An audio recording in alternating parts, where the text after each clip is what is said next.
ಇಟ್ಕೊಂಡು ಮೋದಿ ಅವರು 75 ವರ್ಷ ಆಯಿತು ರಾಜೀನಾಮೆಯನ್ನು ಕೊಡ್ತಾರೆ ನೋಡ್ರಿ, ಅದ್ರ ಬಗ್ಗೆ ಹೇಳಿದ್ದೇನೆ ನಾನು, ಅದ್ರ ಬಗ್ಗೆ ಆಲ್ರೆಡಿ ಹೇಳಿದ್ದೇನೆ.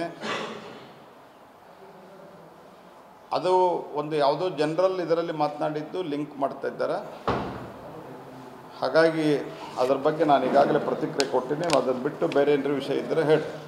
ಸರ್, ಈಗ ಕಾಶ್ಯಪ್ನವರು ಇನ್ನು ಹೇಳಿಕೆ ಕೊಟ್ಟಿದ್ದಾರೆ. 55 ಕಾಂಗ್ರೆಸ್ ಶಾಸಕರ ಪಟ್ಟಿ ಇಟ್ಕೊಂಡು ಬಿಜೆಪಿ ಆಪರೇಷನ್ ಕಮಲಕ್ಕೆ ಹೊರಟಿದ್ದಾರೆ. ಇಡಿ ಮೂಲಕ ಎದುರಿಸ್ತಾ ಇದ್ದಾರೆ. ಆ ಲಿಸ್ಟಲ್ಲಿ ನಾನು ಇರ್ಬೋದು ಯಾಕೆ ಅವರು ಏನಾರು ಮಾಡ್ಯಾರಂತಾನೆ ಇಡಿ ಲಿಸ್ಟ್ನಾಗ ಅವ್ರು ಬರ್ಬೇಕಂದ್ರೆ? ಮತ್ತು ಇಡಿ ಒಳಗೆ ಯಾರು ಬರ್ತಾರಂದ್ರೆ ಯಾರು ಏನಾರೇ ಗದ್ದಲ ಮಾಡಿರ್ತಾರಲ್ಲ, ಲಫಡ ಮಾಡಿರ್ತಾರಲ್ಲ, ಅವ್ರು ಬರ್ತಾರೆ. ಉಳಿದವ್ರು ಯಾರು ಬರೋಲ್ಲ. ಹೀಗಾಗಿ ಅವರು ಯಾರೇನೋ ತಲೆ ಕೆಡಿಸ್ಕೊಳ್ಳೋಂಥ ಅಗತ್ಯತೆ ಇಲ್ಲ. ಯಾರು ಸರಿ ಇರ್ತಾರೋ ಅವ್ರಿಗೆ ಯಾವುದೂ ತೊಂದರೆ ಆಗಿಲ್ಲ.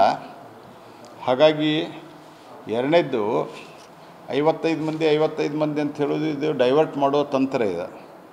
ಇದ್ರೊಳಗೆ ಇಷ್ಟ ಇರೋದು ಅಲ್ಲಿ ಅವರೊಬ್ಬರ ಪರಸ್ಪರ ವ್ಯಾಪಾರ ಮಾಡ್ತಾಯಿದ್ದಾರೆ ಇಬ್ಬರು.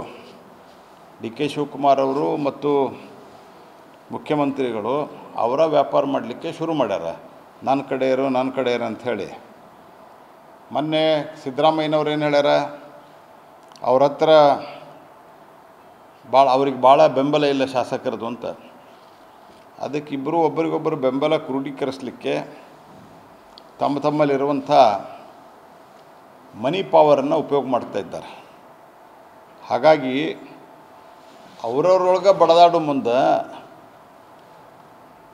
ಅಲ್ಲಿ ವ್ಯಾಪಾರ ಆಗಲಿಕ್ಕೆ ಮತ್ತು ಏನು ಕೊಳ್ಳುವವರು ಇದ್ದಾರಲ್ಲ, ಕೊಳ್ಳುವವರಿಬ್ಬರು ಭಾಳ ಬಲಾಢ್ಯರಿದ್ದಾರೆ. ನಮಗೆ ಎಂಟ್ರಿ ಆಗಲಿಕ್ಕೆ ಅಲ್ಲಿ ಚಾನ್ಸೂ ಇಲ್ಲ, ನಾವು ಮಾಡೋದೂ ಇಲ್ಲ. ಯಾಕಂದ್ರೆ ಅದು ಮಾಡಿದ್ರೆ ಜನತೆಗೆ ಏನು ಮ್ಯಾಂಡೇಟ್ ಅದ, ಆ ಮ್ಯಾಂಡೇಟ್ ವಿರುದ್ಧ ನಾವು ಹೋಗೋದಿಲ್ಲ ಅನ್ನೋದು ನಾನು ಸ್ಪಷ್ಟಪಡಿಸೀನಿ. ನಮ್ಮ ಪಾರ್ಟಿ ಅಧಿಕೃತ ನಿಲುವಿದೆ. ಅವ್ರು 5 ವರ್ಷ ಆಡಳಿತವನ್ನು ಪೂರ್ತಿಗೊಳಿಸ್ಬೇಕು. ಆದರೆ ಅವರು ತಮಗೆ ಪೂರ್ತಿಗೊಳಿಸ್ಲಿಕ್ಕೆ ಆಗ್ತಾಯಿಲ್ಲ. ಒಬ್ರಿಗೊಬ್ಬರು ಬಡದಾಡ್ತಾ ಇದ್ದಾರೆ, ಒಬ್ರಿಗೊಬ್ಬರು ಕಾದಾಡ್ತಾ ಇದ್ದಾರೆ. ಆ ಕಾರಣಕ್ಕಾಗಿ ಅಟೆನ್ಷನ್ ಡೈವರ್ಟ್ ಮಾಡಲಿಕ್ಕೆ ಈ ರೀತಿ 55 ಅಂತ ಯಾರೋ ಇವ್ರ ಕಡೆ ಸ್ಟೇಟ್ಮೆಂಟ್ ಕೊಡಿಸ್ತಾರೆ. ಇದಕ್ಕೇನು ಅರ್ಥ ಇಲ್ಲ. ಅಲ್ಲೇ ವ್ಯಾಪಾರ ಆಗಲಿಕ್ಕೆ ಕುದುರೆಗಳು ತಯಾರಿದ್ದಾವೆ, ವಸ್ತುಗಳು ತಯಾರಿದ್ದಾವೆ, ಮಾರ್ಕೆಟ್ನಾಗ ಬಿಕ್ರಿ ಆಗಲಿಕ್ಕೆ ತಯಾರಿದ್ದಾರೆ. ಖರೀದಿ ಅವರವರೊಳಗೆ ಕಾಂಪಿಟೇಷನ್ ನಡೆದಿದೆ. ಬಿ ಜೆ ಪಿ ಆ ಖರೀದಲ್ಲಿ ವ್ಯಾಪಾರದಲ್ಲಿ ನಾವು ಬೀಳುವುದಿಲ್ಲ. ನಾನು ಈ ಹಿಂದೂ ಸ್ಪಷ್ಟಪಡಿಸಿನಿ. ಮೊದಲು ನಾವೇನು 19 ನಾವು ಮಾಡಿದ್ದು ನಮಗೆ ಮ್ಯಾಂಡೇಟ್ ಇತ್ತು.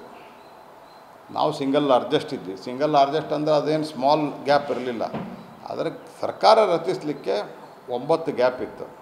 ಹೀಗಾಗಿ ನಂಬರ್ ವಾಸ್ ಸ್ಮಾಲ್. ನಮಗೆ ಮ್ಯಾಂಡೇಟ್ ಇತ್ತು ಅನ್ನೋ ಕಾರಣಕ್ಕೆ ನಾವು ಮಾಡಿದ್ದೀವಿ. ಈಗ ದೊಡ್ಡ ಪ್ರಮಾಣದ ಮ್ಯಾಂಡೇಟನ್ನು ಅವ್ರು ಕೊಟ್ಟರೆ, ನಾನು ಅವ್ರಿಗೆ ಹಿಂದೂ ಹೇಳಿದ್ದೀನಿ, ಆಡಳಿತವನ್ನು ಅವರು ಸರಿಯಾಗಿ ನಡೆಸಬೇಕು.